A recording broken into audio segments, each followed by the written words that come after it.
Hey guys, I'm A Parsh and this is my channel. Thanks for stopping by. Today I'm going to be talking about Corvettes. I'm going to be talking about the final edition Corvette, the C8 Corvette, and I'm even going to tell you a little bit about my Corvette that I used to own. Stay tuned.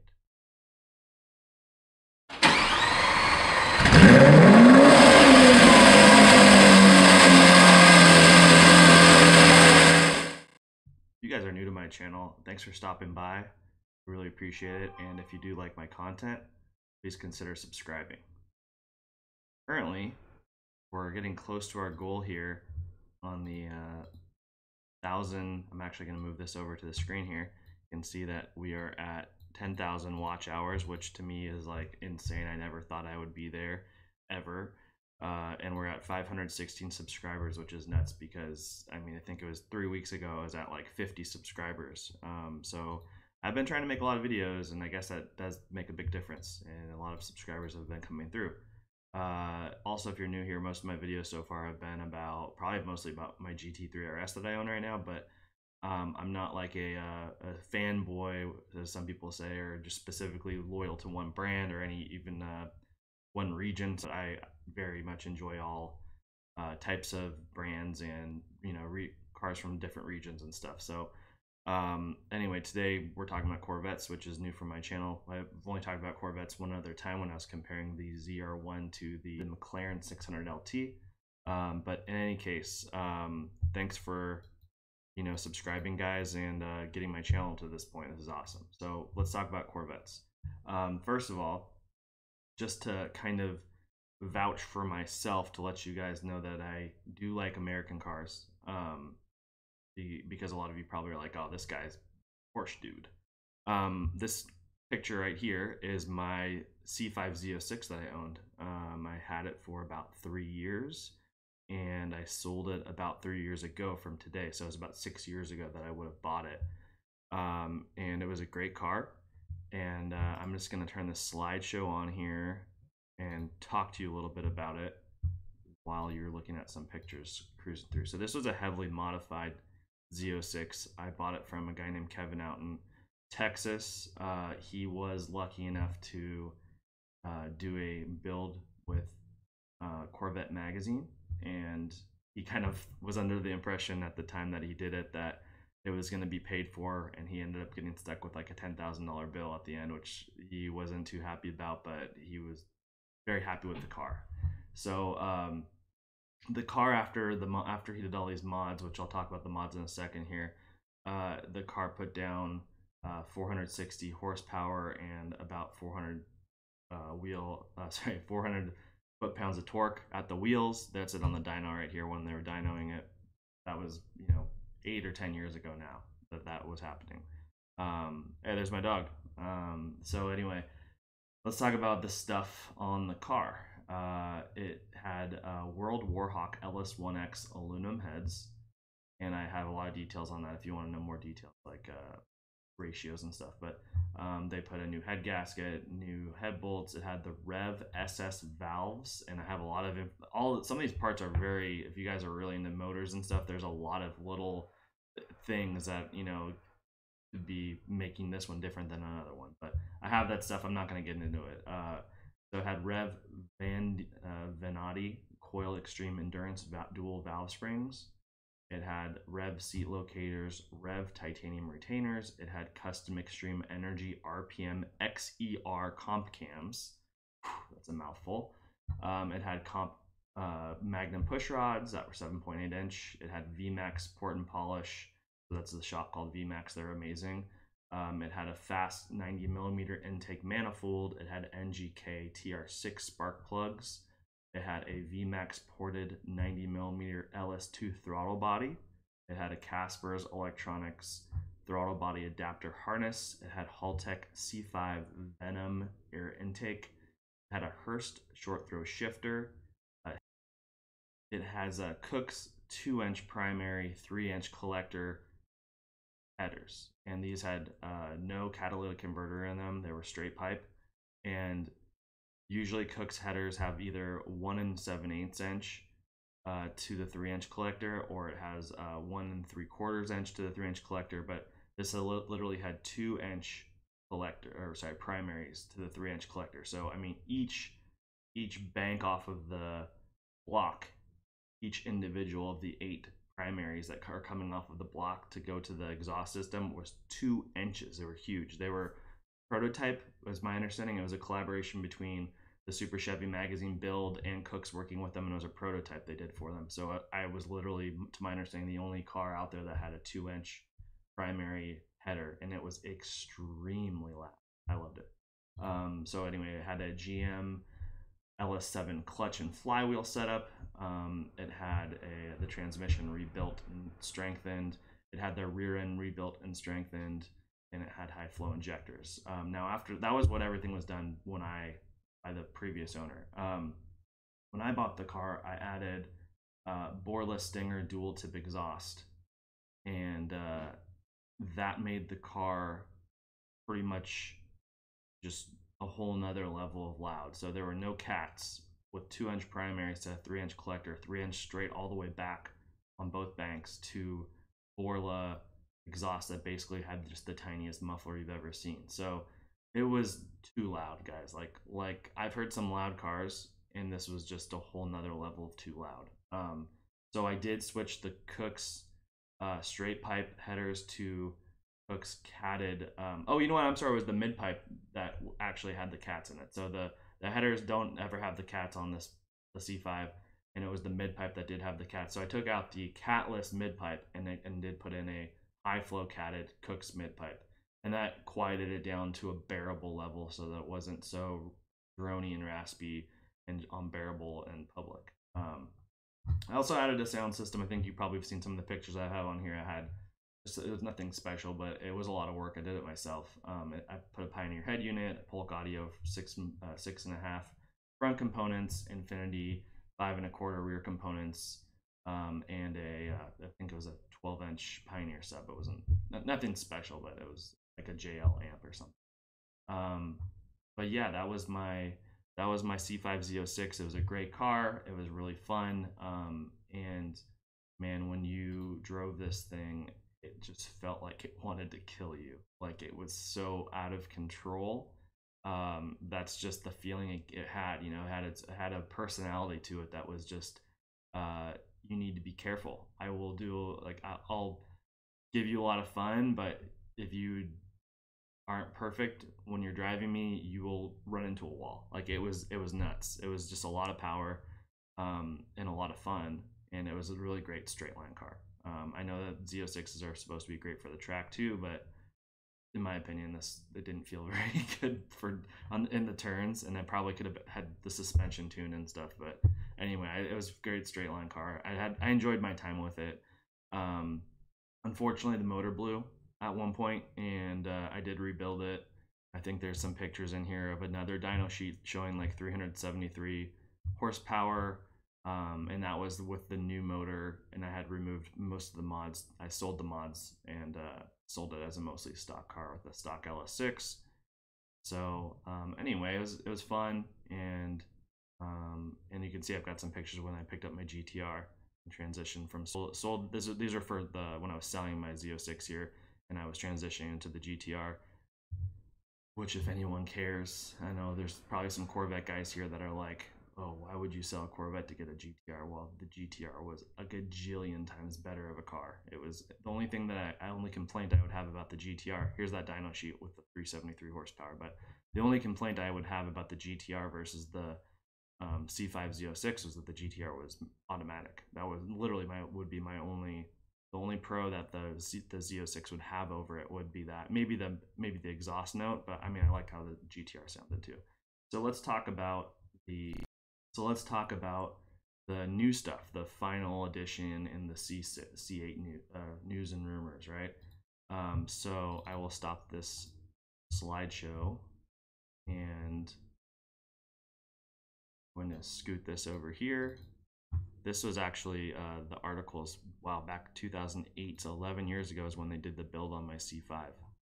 So this is the heads that were on my car that were basically one off. And then this was article 2 with the dyno and stuff. If anyone's actually interested in this stuff, you can hit me up, email me. And then, so this is the final edition. This is the rendering of the picture that's available right now. And I've got a bunch of notes that I want to talk about here. So first of all, shout out to this guy, Horsepower Obsessed. He has a really good channel on YouTube. Great information. I really liked it. It just popped up in my YouTube feed like, hey, we think you might like this. And they were darn right, because I did like his video here, and I watched a couple more of his videos afterwards and subscribed and hit the like button and stuff for him. So go ahead and go visit him, guys, and subscribe and like to him too if you don't mind. But he did a really good video here, and I'm going to give you a quick breakdown of a lot of the information that he provided. So some of this stuff is definitely fact, and some of this stuff is like with things that we already know of cars that are out now that you can go buy. And then when we start talking about final edition and C8, that's all rumors, and take it with a grain of salt stuff. So in 2014, Corvette released the C7 Stingray that replaced the old C6, and it had a 460 horsepower and a starting price of about $57,000.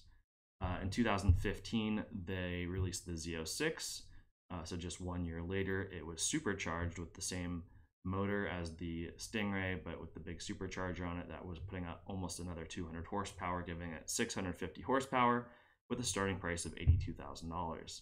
However, one big problem was that the automatic transmission available in the new Z06 starting in 2015 had a lot of problems at the track. And as a lot of you may know, the Z06 model has historically been the track version of the Corvette, whereas like the ZR1 versions are usually for more of like drag racing. They are still good track cars, but they're more of straight line performance, where it used to be the Z06 was the one for the track. So a lot of people were frustrated that the automatics were overheating on the track. In 2017, Corvette came out with the Grand Sport version, which removed the supercharger. It's basically a Stingray mixed with the Z06 body type stuff. So it had a lot of the upgrades for the track available on it, but without the 650 horsepower supercharged motor. A lot of people actually liked that car. They said it was great on the track because some people thought the Z06 almost had too much power for the track, like you weren't able to use it all the time, if that makes sense. And that Grand Sport has a $67,000 starting price, so it's $10,000 more than the typical baseline Stingray. In 2018, Corvette released the ZR1, which was also supercharged like the Z06, but makes an additional 105 horsepower for a staggering price of $122,000. That's the starting price on it. And supposedly they fixed all of the overheating issues on the automatic for the ZR1 with a lot of upgraded and beefed up cooling options. Now, that leads us to this 2019 final edition with the rendering you see here on Horsepower Obsessed channel, and these are the leaked information about this 2019 final edition.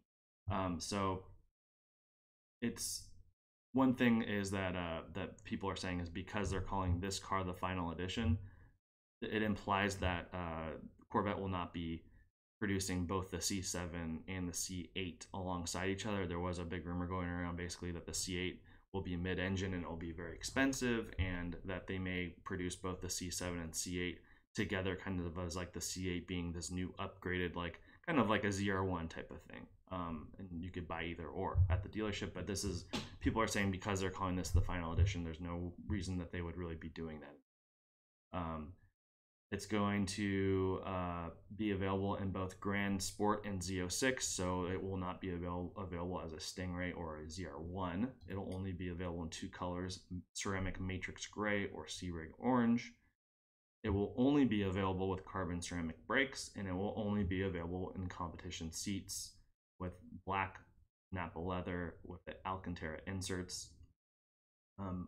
Horsepower Obsessed is under the impression that maybe they overproduced those parts, the carbon ceramic brakes and the seats, thinking that they would sell more like Z06s or Grand Sports or ZR1s equipped with those options, and maybe they just didn't sell as many cars as they thought, so they had an excess of those parts.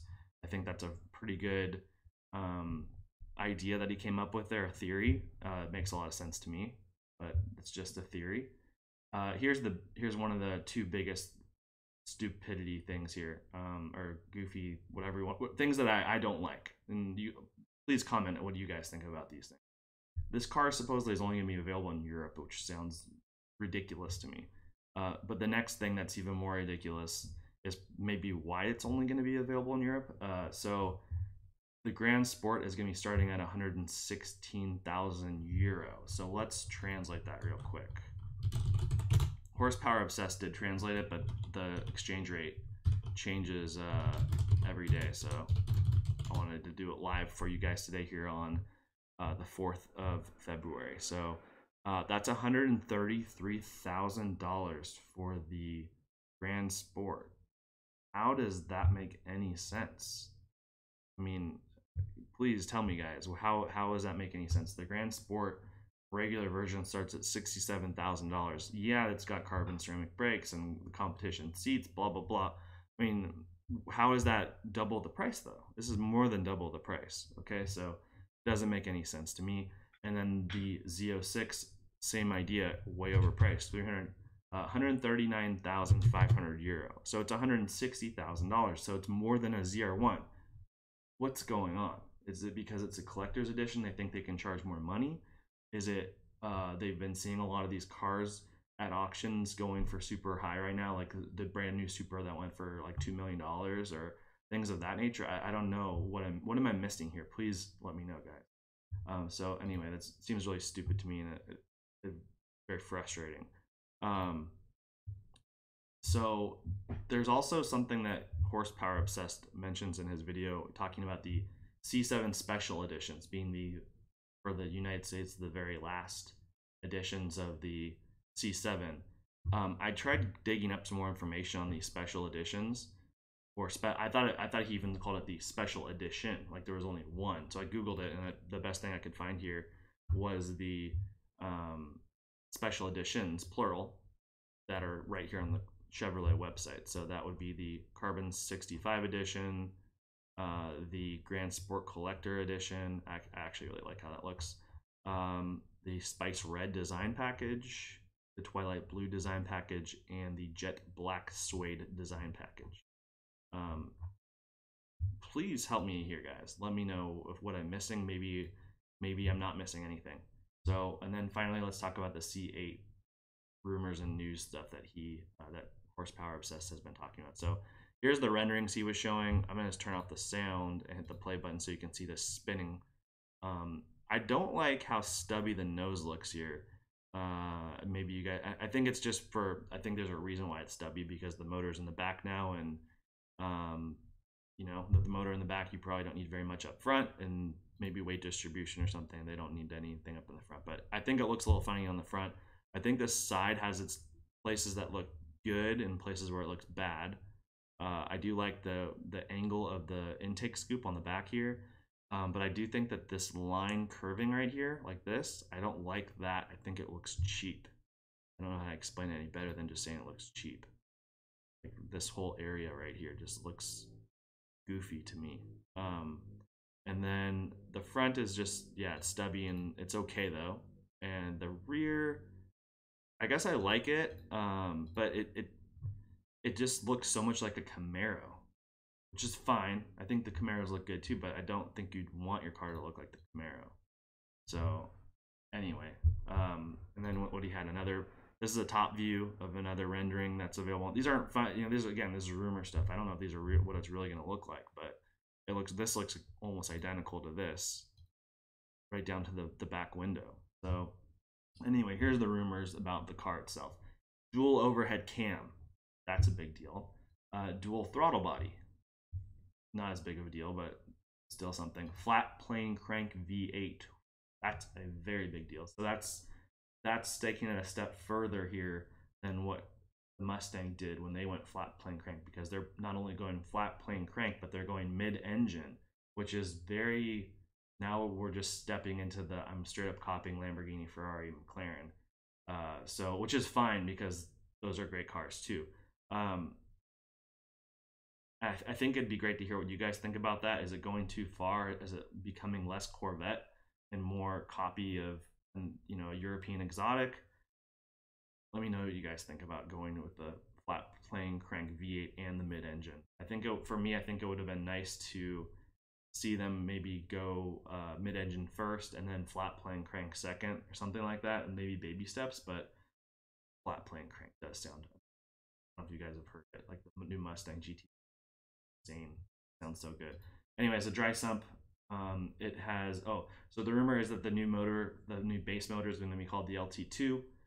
It's going to be around 500 horsepower, so a little bump up from the 460 and the Stingray right now, the C7, which the Stingray right now has what's designated as the LT1 motor, so this is just the LT2.